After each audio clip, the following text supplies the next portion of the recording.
बच्चों ये है हमारा लेक्चर 233 और हम कर रहे हैं आपके मैथ्स में चैप्टर 14। एक नया चैप्टर है statistics. So we are going to start statistics chapter 14। So what is statistics? So आपको पता है कि हमारी जो डेली लाइफ में हम बहुत सारी ऐसी इंफॉर्मेशन देखते हैं या सुनते हैं जो हमें नंबर्स के रूप में दिखती है या फैक्ट्स के रूप में या टेबल्स के रूप में, ग्राफ के रूप में हमें कोई ना कोई न्यू इन्फॉर्मेशन मिलती है। वो हमें न्यूज़पेपर से मिलती है, टेलीविज़न, मैगजीन्स और बाकी मीन्स ऑफ कम्युनिकेशन के फॉर्म से मिलती है। सो ये क्रिकेट की बैटिंग भी हो सकती है, बॉलिंग हो सकती है, एवरेजेस, किसी कंपनी का प्रॉफिट हो सकता है, टेम्परेचर हो सकता है, सिटीज़ का एक्सपेंडिचर हो सकता है, या रिजल्ट्स हो सकती हैं वोट की, कुछ भी हो सकता है। तो हमें डेली लाइफ में बहुत सारी फिगर्स देखने मिलती हैं, बड़े बड़े आंकड़े, चाहे वो कोविड-19 का फिगर हो सकता है, ठीक है, इतने लोग पॉजिटिव हो या जितने लोगों को कोविड हुआ। सो ये हम रोज़ नया नया इंफॉर्मेशन देखते हैं। सो ये जो फैक्ट्स या फिगर्स हैं जो कि नंबर फॉर्म में होते हैं या शायद किसी और फॉर्म में भी होते हैं, जिन्हें कलेक्ट किया जाता है किसी पर्पस के लिए। ऑब्वियसली आप इंफॉर्मेशन क्यों कलेक्ट करते हो? आपको आंकड़े क्यों जानने हैं? क्यों जानना है कोरोना से कितने लोग पॉजिटिव हैं? सो क्यों जानना है? ऑब्वियसली ताकि हम आगे एक्शन प्लान ले पाएँ, काम कर पाएँ। सो हमें सब चीज़ों के आंकड़े पता होने चाहिए, रिजल्ट्स पता होनी चाहिए, चाहे वो नंबर में हो या फैक्ट्स में हो या किसी और फॉर्म में हो। सो जो हम ये फैक्ट, फिगर या ये सारी इंफॉर्मेशन जो कलेक्ट करते हैं उसे कहा जाता है डेटा।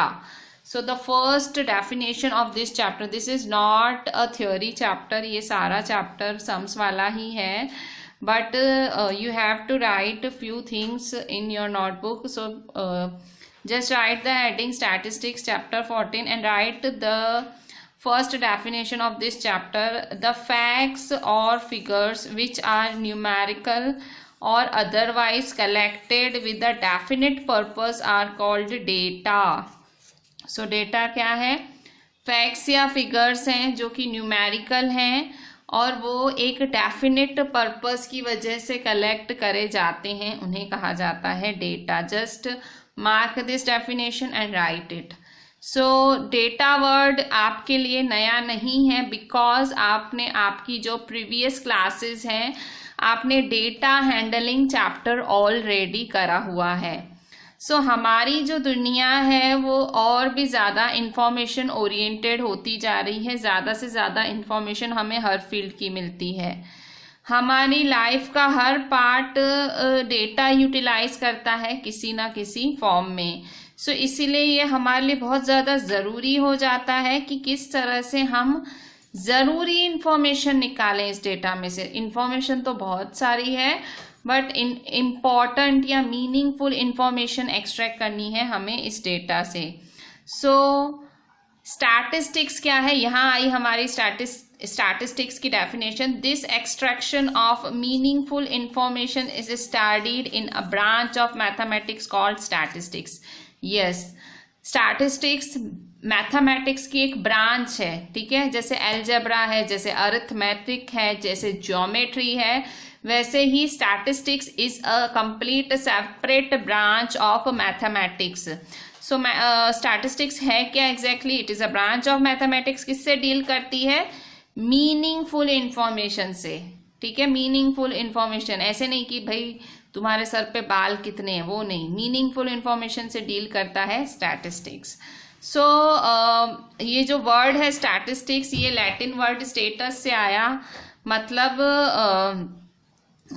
इसका जो ओरिजिन ये आया कहाँ से? स्टैटिस्टिक मतलब कलेक्शन ऑफ डेटा, ठीक है। सो अलग अलग डेटा कलेक्ट करा जाता था, तो जैसे जैसे टाइम आगे बढ़ा इसका स्कोप और बढ़ता गया। सो इवन फिर ड्राइंग करके भी डेटा दिखाया जाने लगा। सो स्टैटिस्टिक्स का अलग अलग मीनिंग है अलग अलग कॉन्टेक्स्ट में। सो बहुत सारे स्टैटिस्टिक्स अलग अलग जगह पे अलग अलग सेंटेंस में अलग अलग मीनिंग होते हैं, ठीक है। सो मे बी इसमें हमें डिटेल में नहीं जाना। अब सीधा पेज नंबर 239 पे आ जाते हैं। Collection of data. So data को कलेक्ट करना, हमने इतना तो पढ़ लिया। स्टैटिस्टिक्स क्या है? मीनिंगफुल इंफॉर्मेशन निकालना, उसे हम स्टैटिस्टिक्स कहते हैं। सो कलेक्शन ऑफ डेटा क्या है? सो मतलब डेटा गैदर करना होता है। सो यहाँ पे एक एक्सरसाइज, एक एक्टिविटी दी है इन्होंने कि आपको इनका डेटा कलेक्ट करना है, गैदर करना है। एक्टिविटी 1 दी है, divide students of your class into 4 groups. आपके क्लास के जो बच्चे हैं, टोटल बच्चे, उन्हें 4 ग्रुप्स में डिवाइड करो। Allot each group the work of collecting one of the following kinds of data. और हर ग्रुप को एक एक काम दे दो। तो ये 4 काम है, 4 ग्रुप्स को दे दो। Height of 20 students of your class. So अपने क्लास के 20 बच्चों की हाइट नापनी है। Number of absentees in each day in your class for a month. So एक महीने में कितने एब्सेंट हैं। फिर number of members in the families of your classmates. आपके क्लासमेट्स के कितने फैमिली मेंबर्स हैं। हाइट ऑफ 15 प्लांट्स इन और अराउंड। तो इन सबको, चारों ग्रुप्स को ये 4 अलग अलग काम देने हैं, उन्हें ये इन्फॉर्मेशन इकट्ठी करनी है। Let us move to the results students have gathered. How did they collect their data in each group? So ये जो सारी रिजल्ट है जो स्टूडेंट्स ने इकट्ठी करी है, उन्होंने इकट्ठी कैसे करी होगी। सो एक एक स्टूडेंट के पास गए होंगे, एक एक घर में गए होंगे, या इन्हें किसी सोर्स से इंफॉर्मेशन मिली होगी। देखो, इंफॉर्मेशन लेने के 2 तरीके हैं। या तो किसी से पूछ लो, भाई जैसे मुझे बच्चों की इन्फॉर्मेशन निकालनी है कि भाई इस स्कूल में कितने बच्चे पढ़ते हैं, या तो मैं खुद जाऊं स्कूल में, खुद पर्सनली जाके काउंट करूं, क्लास जाऊं। दूसरा है भाई उस स्कूल का जो क्लर्क है, भाई उसको बोलूं भाई मुझे इन्फॉर्मेशन दे कि स्कूल में बच्चे कितने हैं। सो 2 तरीके हैं। या तो मैं डायरेक्ट वहाँ चली जाऊं, ठीक है, फ्रॉम ईच एवरी पर्सन, उस पर्सन के पास जाके सीधा इन्फॉर्मेशन ले लूं, भाई क्लास में कितने बच्चे, वहां जाके काउंट कर लूं। यहाँ तो सेकंड है, मैं किसी सोर्स का इस्तेमाल करूं। सोर्स मतलब भाई स्कूल के रिकॉर्ड्स जाके देख लूं या क्लर्क से पूछ लूं। सो सोर्स का भी इस्तेमाल कर सकती हूँ। सो देखो, जब हम इंफॉर्मेशन खुद जाके कलेक्ट करते हैं, खुद जाके, सो तब हम उसे कहते हैं प्राइमरी डेटा। ठीक है। So when the information was collected by the investigator herself और himself with a definite objective in her mind, the data obtained is called primary data. Primary data जो आप पर्सनली खुद जाके कलेक्ट करते हो, जो आप खुद गिनती करते हो या खुद जाके एफर्ट करते हो, that is called primary data. जो आप खुद करते हो, इंफॉर्मेशन जो खुद कलेक्ट करते हो। और जैसे आज कोरोना के इतने मरीज हुए पूरे भारत में, तो मैं पूरी इंडिया में गिनने तो नहीं गई, मैं ये आपको कहाँ से बता रही हूँ, मैंने न्यूज़ चैनल देखा। सो ये मैंने सोर्स से इन्फॉर्मेशन निकाली। ठीक है, मैंने सोर्स यूज किया, मैं खुद तो गिनने नहीं गई। सो वो सोर्स से इन्फॉर्मेशन निकाली, उसे कहते हैं सेकेंडरी डेटा। ठीक है। So when the information was gathered from a source which already had the information stored, the data obtained is called secondary data. So मैंने जो ये इन्फॉर्मेशन दी कि भाई आज कोरोना के इतने केसेस हुए, so that is a secondary data. Primary data कब होता, जब कोई बंदा खुद गिनने जाता या खुद जाके पर्सनली शहर शहर जाता और आंकड़े निकालता। ठीक है। सो जब आप सीधा किसी सोर्स पे रिलाय करते हो, चाहे वो न्यूज़पेपर हो, चाहे वो टेलीविजन हो, या चाहे वो किसी गवर्नमेंट की बुक्स हो जिसमें सारा सब लिखा हुआ है, सो उसे कहते हैं सेकेंडरी डेटा। सो डेटा 2 तरह के होते हैं, प्राइमरी डेटा और सेकेंडरी डेटा। ठीक है। प्राइमरी डेटा में आप खुद जाके करते हो, खुद इन्वेस्टिगेट करते हो, खुद सारा चेकिंग करते हो। सेकेंडरी डेटा में आप किसी सोर्स से इंफॉर्मेशन गैदर करते हो, इकट्ठी करते हो। ठीक है। सो इसे कहते हैं सेकेंडरी डेटा। सो इस तरह से अगर सेकेंडरी डेटा जब आप यूज करते हो तो थोड़ा ध्यान रखना चाहिए, क्योंकि जरूरी नहीं है सामने वाला बिल्कुल सही इंफॉर्मेशन दे। सो सेकेंडरी डेटा में आपको खुद से ध्यान रखना चाहिए। अब हम करते हैं एक्सरसाइज 14.1। सो एक्सरसाइज 14.1 में 2 क्वेश्चन हैं। Question 1, give 5 examples of data that you can collect from your day to day life. अपनी रोजमर्रा की जिंदगी में कौन कौन सा डेटा, कौन कौन सी इंफॉर्मेशन निकाल सकते हो।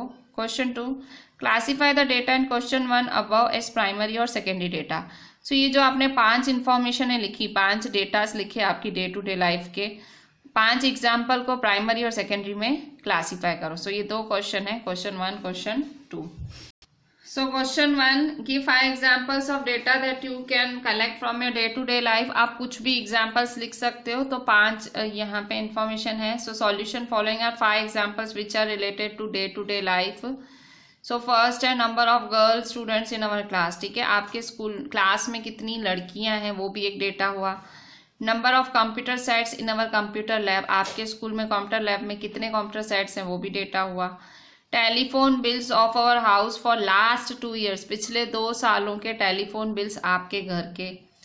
Number of students appeared in an examination obtained from newspapers, newspaper से पता करना है कि एक पर्टिकुलर एग्जाम में कितने बच्चे बैठे थे। 5th, number of female teachers in all the schools in a state obtained from education department. So education department ने एक इंफॉर्मेशन बाहर की है, इंफॉर्मेशन निकाली है कि उसके पास कितनी फीमेल टीचर्स हैं उसके पूरे स्टेट में। ठीक है, उसके पूरे स्टेट में, राज्य में कितनी फीमेल टीचर्स हैं। सो ये 5 इंफॉर्मेशंस हैं जो आप डे टू डे लाइफ में निकाल सकते हो। इसके अलावा बहुत सारी इंफॉर्मेशन है, आपको जो मन करे लिख सकते हो। गर्ल्स की जगह बॉयज़ कर सकते हो, फीमेल की जगह मेल कर सकते हो, टेलीफोन बिल्स की जगह मोबाइल बिल्स लिख सकते हो। खैर मोबाइल बिल तो होता ही नहीं है। आप इलेक्ट्रिसिटी बिल कर सकते हो इसकी जगह। ठीक है, आप कुछ भी एनी इंफॉर्मेशन, आपका मन। ठीक है, सो ये 5 इंफॉर्मेशन आप कलेक्ट कर सकते हो डेली लाइफ में। आप क्लासीफाई करना है। So primary data first, second, third है, क्योंकि ये आप खुद पर्सनली काउंट कर सकते हो। अपने क्लास की लड़कियां काउंट कर सकते हो, अपने कंप्यूटर लैब के कंप्यूटर काउंट कर सकते हो। थर्ड, टेलीफोन बिल, सो वो जो भी बिल, इलेक्ट्रिसिटी है, टेलीफोन बिल है, वो सब आपके घरों में, आपके हाथ में है वो बिल। सो आपको सिर्फ काउंटिंग करनी है, वो भी आप कर सकते हो। 4th और 5th, 4th देखो क्लियर लिखा हुआ है न्यूज़पेपर सोर्स है, 5th क्लियर लिखा हुआ है एजुकेशन डिपार्टमेंट सोर्स है।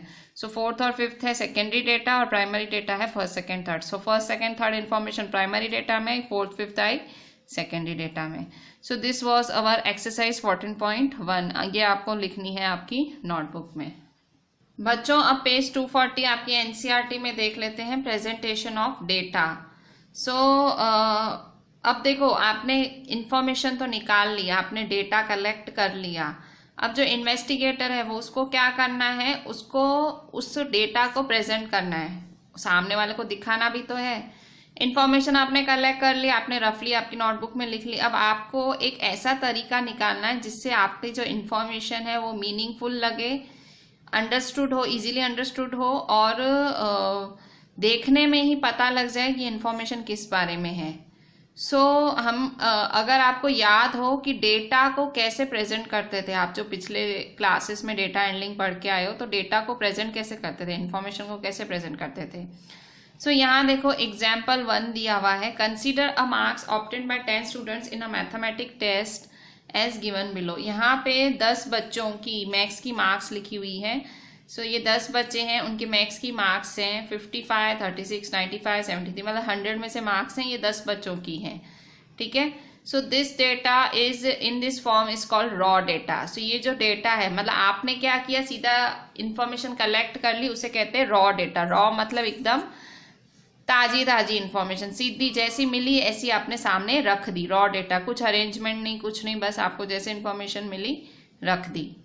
अच्छा, अब मेरे को बताओ सबसे हाईएस्ट कौन है, सबसे लोवेस्ट कौन है। अब मैं आपसे पूछूं लोवेस्ट कौन, हाईएस्ट कौन, तो आपको इसे देखना पड़ेगा। 55, 36, 95, कौन लोवेस्ट है, कौन हाईएस्ट है। फिर आप कहोगे हाँ 25 लोवेस्ट है, फिर थोड़ा सोचोगे, फिर हाईएस्ट ये रहा 95। तो आपको थोड़ा ढूंढने में टाइम लगा, शायद नहीं भी लगा हो, क्योंकि 10 ही बच्चे थे। अगर समझो इसकी जगह 50 बच्चे होते या 100 बच्चे होते, कितनी तकलीफ होती। सो आपको ढूंढने में टाइम लगा हाईएस्ट और लोवेस्ट मार्क्स। क्यों?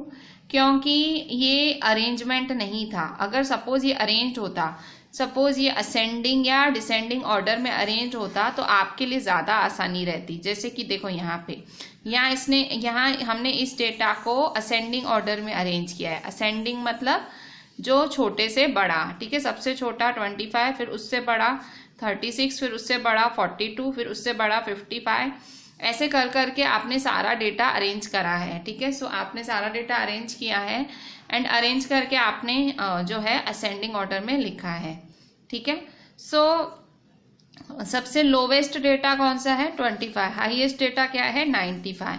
ठीक है, सो जब आप डिफरेंस करते हो, माइनस करते हो हाईएस्ट और लोवेस्ट वैल्यूज की डेटा की, उसे कहते हैं रेंज ऑफ द डेटा। यहाँ एग्जाम्पल 1 के अंदर ही आपको एक नई डेफिनेशन मिल गई, the range of the data. So range of the data क्या है? The difference of the highest and the lowest values in the data is called the range of the data. Range of the data क्या है? जब आप difference करते हो, minus करते हो हाईएस्ट और लोवेस्ट वैल्यूज का, ठीक है, highest and lowest values, data की हाईएस्ट और लोवेस्ट वैल्यू का डिफरेंस करते हो, माइनस करते हो, तो उसे हम कहते हैं रेंज ऑफ द डेटा, ठीक है। सो इस केस में यहाँ एग्जाम्पल 1 आपको लिखना है, कंसीडर मार्क्स ऑब्टेन्ड, और यहाँ आपको ये रीअरेंज करना है।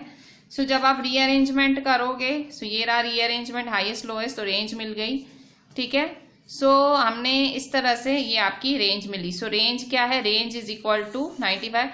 सो 1 मार्क में क्वेश्चन आता है right the range of the data. तो रेंज क्या होता है? Highest minus lowest. तो सबसे पहले हाईएस्ट ढूंढना पड़ता है, फिर लोएस्ट, फिर माइनस कर देना होता है, ठीक है। सो ये हुआ आपका रेंज ऑफ द डेटा, ठीक है।